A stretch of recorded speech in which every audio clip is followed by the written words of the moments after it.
Hurmatli fermer dehqonlar, Buxoroga safarimiz davom etyapti. Hozir aka Buxoroning qatidamiz. G'ijduvon rayon, Ulfat Bibi.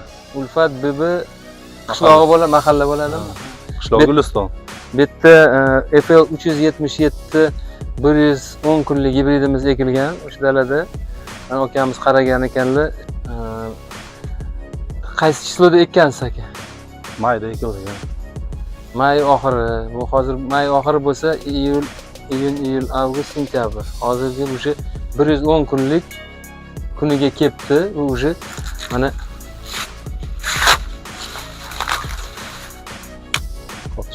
silos qilishga ham, silos jarayoniga yana bir 4-5 kun qolgan mana. Sal qotsa silos qilasizlar buni xudo xolasa. Silos. Ana yana bir 4-5 kundan keyin mana shu yarmiga qotsa, don. Yarmisigacha kelganda bemalol silosga urasizlar. Yana ozgina bor ekan, chunki suvni juda bo'ktirib beribsizlar, o'shani hisobiga bu o'sha cho'zilgan yana sizlarga bir hafta o'n kun. Bo'lmasa mana shu kungi holatiga o'sha o'rishga kelish kerak edi bu. Qancha oziqa bergansizlar bunga aka? Eslay olasizmi? Bunga 2 marta 200 kilodan 400 kilo azot bergansizlar. Karbamid. Boshqa hech narsa, kaliy, fosfor, hech narsa solinmagan. Yo'q. Keyin boya aytib o'tdingiz, bu yer lazer qilinib surilgan yer ekan, oldin sholpoya bo'lgan ekan. Ozgina qiyinroq yerlardan biri ekan. Mana endi shu holatga nima deysiz? Shu urug'qa sizni bir oldin ham makajo'xori ekib yurgansiz. Ekuvdik. Gibrid deyilmi, nima shu narsadan ekuvdik. Shunga solishtirganda, oldingilarga solishtirganda undan yaxshi, ya. Sizga yoqdi, ma'qul kelyaptimi? Ha, ya. Endi birato'la shu kamchiliklarni ham yetkazsak, mana ozgina suvdan qiynagansizlar, ozgina suvdan qiynalgan. Birinchi suv kechki bo'ldi. Kechikkanmidi? Ana bu qoluvdi-da. Suv sab qolganmidi? O'sha mana o'sha birinchi baylari qurishi o'shani alomati. Bo'lmasa bu gibrid tagidagi baygacha yam-yashil turadi. To o'rganingizgacha. Ana mana obrazis turibdi mana. Bu yerda nam saqlangan bo'lsa, mana shunaqa holatda bo'lish kerak o'zi aslida. Ana sota ham ko'ryapsiz. O'shanaqa holatda, katta holatda bo'lish kerak. Bu yerda mana sal kichkinaroq bo'lib turibdi. Endi shu holatga ham yomon emas. Dehqonchiligingiz barakasini bersin. Yana xudo xolasa yana yilda ishlashsak, sekin-sekin aytib boramiz, nima qilish kerak, nima qo'yish kerak vaqtida. O'zingiz bilasiz, ekinga vaqtida bermasangiz, bugun bermasangiz, ertaga berganingiz o'zi boshqacha bo'ladi. Bug'doy tagiga eksa ham, bug'doy tagiga eksangiz ham yetiladi. 25-iyun, uzog'i 30-iyungacha ekib olishingiz kerak. Shunda sizda risk bo'lmaydi. Aniq yetkazib olasiz. Endi kuz qanaqa kelishini siz ham mana bilmaysiz. Iyulda ham eksangiz bo'ladi, agar kuzini bersa. O'zi 100 kunda silosga tayyor bo'ladi. Hamma agrotexnologiyasini to'g'ri qilsangiz, 95-100 kunda silosga o'riladigan holatga keladi. To'liq pishishiga 110 kun, 120 kun ketadi. Shunaqa gibridlarni turilar. Baygi keng mana ko'rsangiz, mana bu yerdagi mana. Baygi katta, serbarg, sota katta. Xudo xolasa yana yilga agar ekish niyatingiz bo'lsa, ishlasak, harakat qilamiz, hammasini sizlar bilan birga ekiladi, boshqa.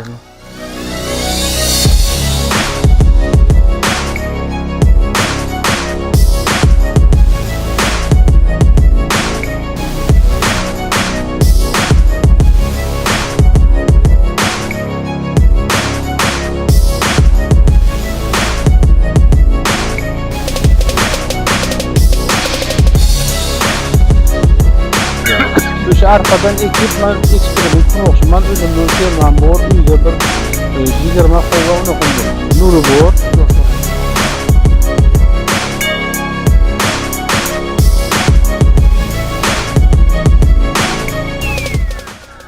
Mana Buxoro viloyati bo'yicha komandirovkamiz davom etmoqda. Hozirgi turgan manzilimizni aytib o'tsangiz. Romitan tumani, O'ba mahallasi. Fermer xo'jalik nomi. O'sha Kenjaman ismim. Sembilov Kenja So'riyevich dehqon xo'jaligi bu. O'sha yerga berilgan gektar yerim bor, ana bu yog'i ham shundan. Arpa ekuvdim, arpaning tagini shunaqa nima qilib makka ekuvdik. O'sha Xitoyning makkasidan. FL 377 gibrididan ekkanlar. Odilxonning urug'ini olganlar. Nechinchi qaysi oy, qaysi sanada ekkansiz aka? 13-iyunga ekkanman. 13-iyun. Bugun mana 8-sentyabr.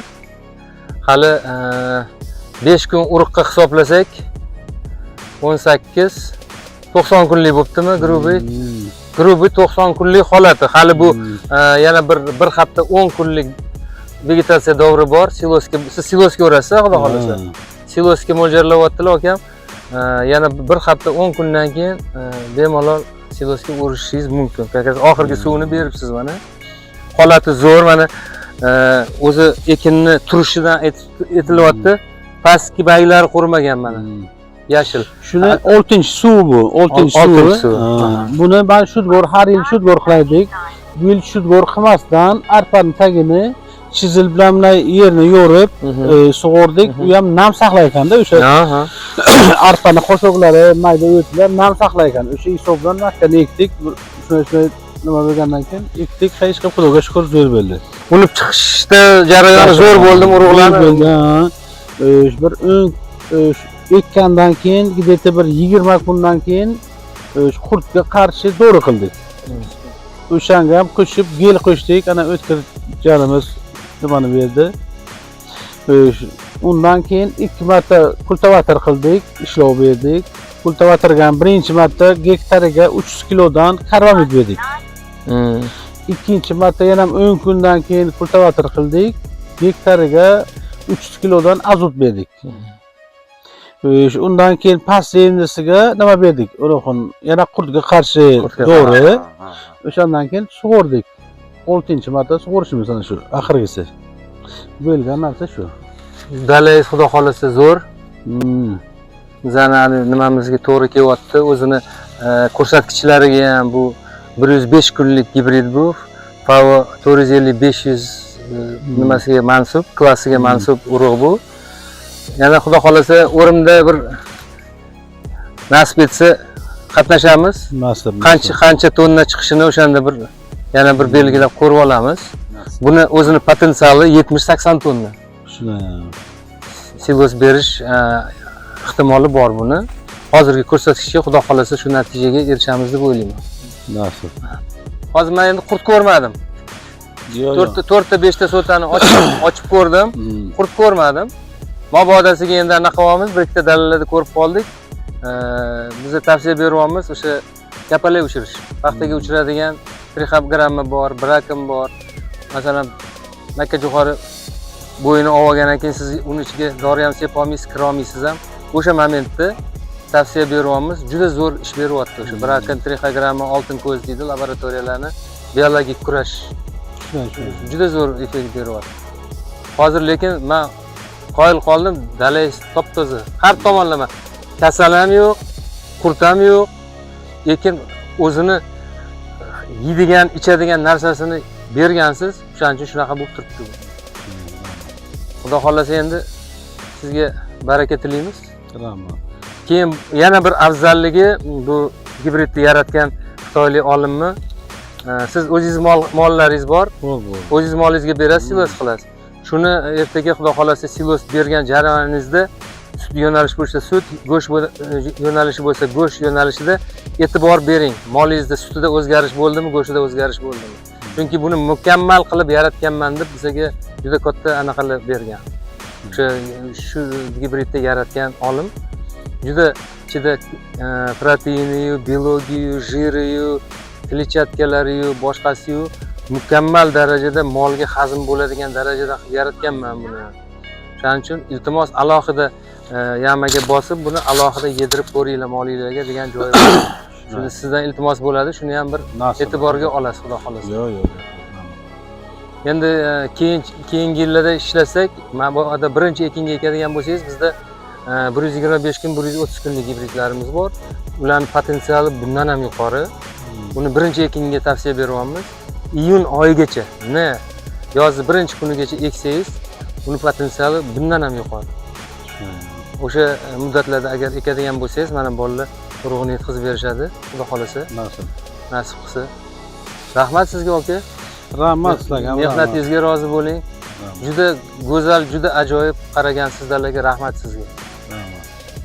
Yana bir narsaga e'tibor beringlar. Bu seyokani aybi bilan yana bitta joyga 3 ta urug' tashlab qo'yilgan.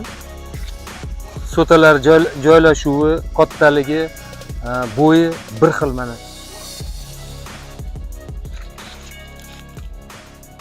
Bu gibridni o'zini kuchini ko'rsatib beryapti.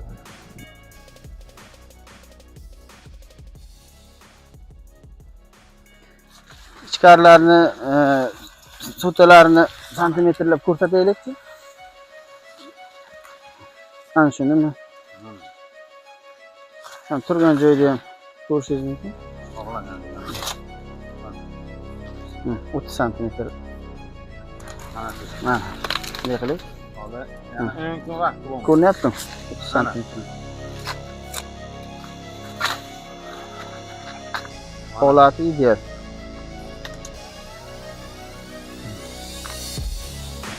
Mayda.